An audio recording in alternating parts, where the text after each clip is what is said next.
SCSU students can now look forward to mandatory COVID-19 testing. We will have more in our lead report. And another San Diego sports team is leaving for LA. What the move means, coming up in sports. And the largest Thanksgiving parade is going to look a lot different this fall. Here are the details in entertainment. Fires are burning and bad air quality still remains in San Diego. Find out what that means for weather this week. I'm Assad Khalilzadeh, and Newscene starts now.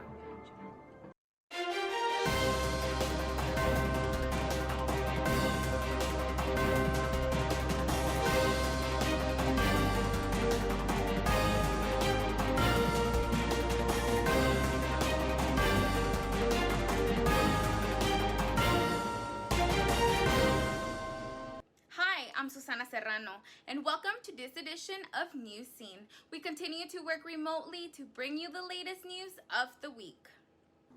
Thanks, Susana.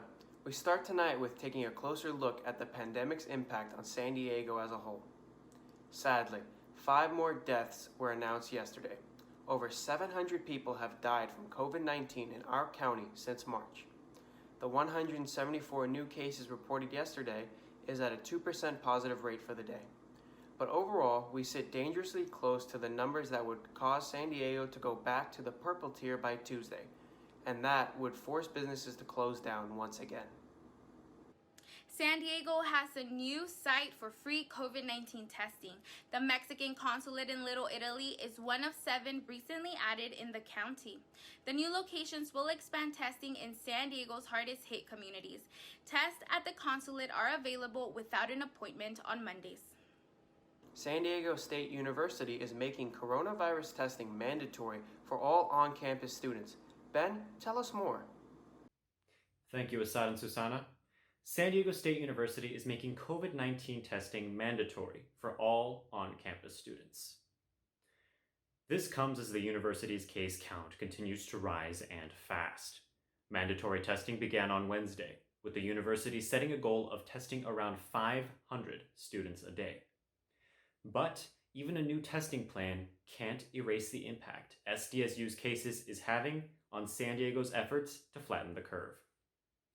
San Diego County officials had hoped the state would reconsider counting the campus's total against our local numbers. But SDSU has noted that nearly 75% of students who tested positive lived off campus. And those students are encouraged but not required to be tested. In response, Governor Gavin Newsom stood firm.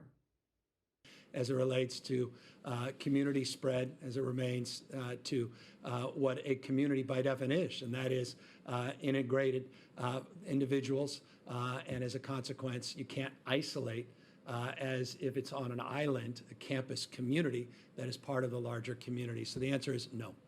The decision comes amid fears that these cases will push the county closer to potential closures again. San Diego will learn its fate Tuesday, when the tiers are again reevaluated by the state. Now, back to you at the desk. Thanks, Ben. And from SDSU to right here at City College, classes in the San Diego Community College District will remain online through the rest of the academic year. This includes intersession in January and the spring 2021 semester. District Chancellor Constance Carroll released a statement about the decision on social media. She said the highest priority is the health and safety of students and employees. In other news, historic wildfires continue to burn all over California. There are currently 28 major fires still burning. Some of the largest in Northern California are nearly contained. However, other fires in Riverside and San Bernardino counties are threatening homes and even Yosemite National Park. Over 3.4 million acres have been burned in California alone. And those fires are what had Donald Trump paying a visit to California this week.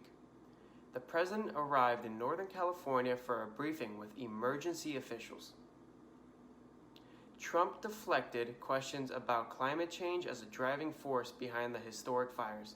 His brief visit comes following criticism that he was too slow to acknowledge the fires burning up and down the West Coast. And the president isn't the only candidate visiting California this week. Senator Kamala Harris met with emergency officials alongside Governor Gavin Newsom on Tuesday. This was Harris' first time returning to her home state as the Democratic vice presidential candidate. Harris spent hours checking out damage from the Creek fire and visiting an evacuation center. The senator also praised firefighters and first responders. Fans are outraged that the Aztecs are leaving for Los Angeles. Devon, how long will it be before the Aztecs are back? Thanks, Assad and Susana. We start tonight with news about another San Diego football team relocating to LA. But don't worry, it's only for a couple of years. San Diego State has announced the Aztecs will play their next 2 seasons at Dignity Health Sports Park in Carson. You may remember it as the same stadium the Chargers played in after leaving San Diego. The move means that work on demolishing SDCCU Stadium can move forward sooner. The Aztecs plan to open their new stadium in fall of 2022. And Major League Baseball has a new plan for its playoffs, and San Diego is right in the mix. The final 3 rounds of the postseason will be played at predetermined sites. Think of it like baseball's version of the NBA's bubble. One of those sites will be Petco Park, and the stadium will host the divisional and championship rounds for the American League. The playoffs are set to start on September 29th. And the NFL has just completed its first week of play with the new COVID guidelines in place. And so far, it's looking like success. All players and personnel have received multiple tests before and after games. The league found just 7 new positive tests, 2 players and 5 personnel. The NFL hopes will avoid the problems professional baseball is having without a bubble. And finally, tonight, a former boxing champion is rethinking his next big bout.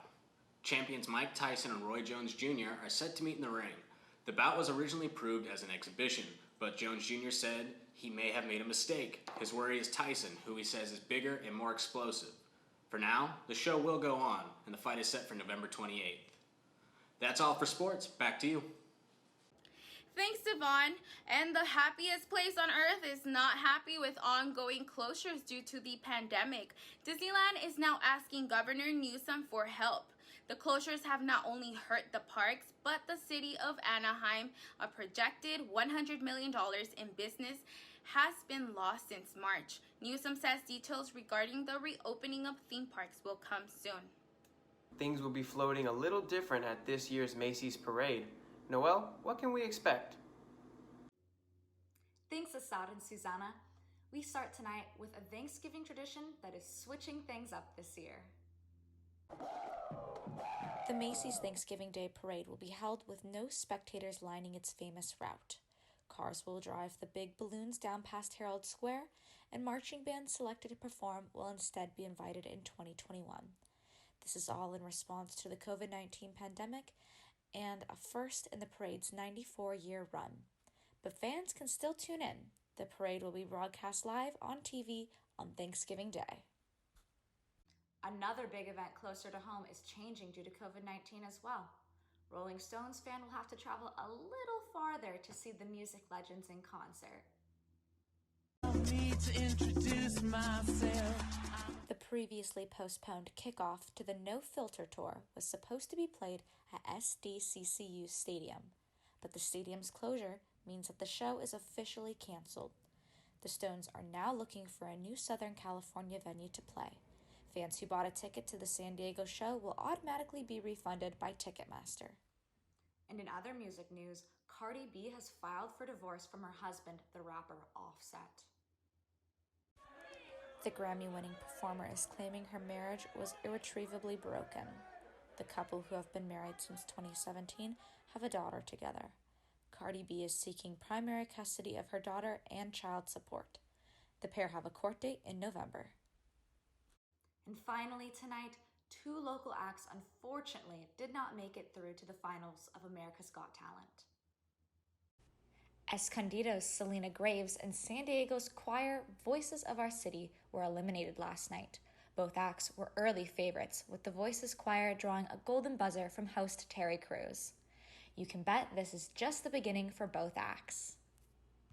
That's all for entertainment. Back to you. Thanks, Noelle. And fires are burning over 100 miles north of San Diego, but the smoke has made its way south all the way to our skies. The bad air quality has officials reminding us to stay indoors as much as we can. Stronger winds are expected to blow through San Diego soon, and with that, the smoke particles should be gone by the weekend. Stronger winds are expected to blow through San Diego soon. Kyle, tell us more. Thank you, Susana and Assad. Yes, we've been experiencing bad air quality because of the wildfires. But it's not just us experiencing it. As all over the world, from New York to Europe, they are seeing smoke and red skies. Good news for all of us, as air quality will be improving next week, as winds will die down. Temperatures will also be cooling down next week. As for this week, we'll be having strong winds in the mountains as high as 20 to 30 miles an hour. Current temperatures for the week are the coast at 76, inland at 95, mountains at 85, and the desert at 99. Taking a look at our national map, all along the East Coast, you can see there's a cold front, which means fall is just around the corner. As for the West Coast, we're going to experience low pressure heading into next week, which means cooler temperatures. For today's temperatures, you can see it goes from the low 70s to almost triple digits, with Chula Vista and Imperial Beach in the 70s, Ramona and Escondido in the high 90s. On the bright side, we can look forward to next week as we will be cooling down. Just remember to stay hydrated and wear your mask. Looking ahead at the 5-day forecast, starting on the weekend, we will be cooling down as we're going to be in the lower 80s on Saturday and Sunday. Conditions will be nice on Monday and Tuesday. The air quality will be going back to normal as wind dies down. Temperatures will be in the mid-70s for a nice, cool start to the week. As we head into Wednesday, we see it being 80 degrees, which calls for a perfect beach day. That's all I have for the weather. Enjoy your week. Back to you, Susana and Assad. Thanks, Kyle. And finally, tonight, are you in the market for a new dinosaur? Stan the T-Rex is on sale for a cool $8 million. Stan is one of the largest, most complete T-Rex skeletons in the world. The fossils most recently served as a study specimen at the Black Hills Institute in South Dakota, but now the bones are on display at Christie's in New York until the auction next month. Stan is 67 million years young. Stan's looking good for his age. That's all the news we have for you tonight, but we'll be back next week. Thank you all for watching. Have a beautiful evening, and remember to follow SC City Newscene on social media. Good night.